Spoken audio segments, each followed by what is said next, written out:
समीर ने छोड़ा वीरगढ़। जी हाँ दोस्तों, हम बात कर रहे हैं सीरियल रिमझिम के अपकमिंग एपिसोड में आ चुका है धमाकेदार ट्विस्ट, क्योंकि यहाँ पर जो उसकी सौतेली माँ है समीर की, वो आती है और गुरु दक्षिणा में वो मांगती है कि तुम हमेशा हमेशा के लिए वीरगढ़ छोड़कर अपनी महेली गिरगढ़ आ जाओ।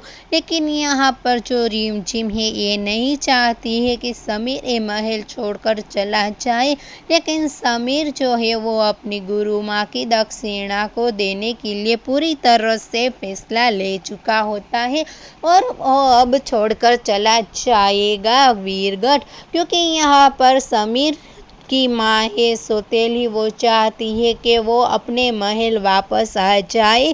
लेकिन अब ये देखना इंटरेस्टिंग होने वाला है, क्या समीर गिरगढ़ रोक पाएगा अपने आप को, क्या रिमझिम रहने देगी गिरगढ़ में। वेल जो भी होगा उसकी अपडेट हम आपको देते रहेंगे। फिलहाल के लिए तो इतना ही, और ऐसे ही अपडेट देखने के लिए जुड़े रहिए हमारे साथ, हमारी चैनल नेक्स्ट सो एलेट में। Thank you.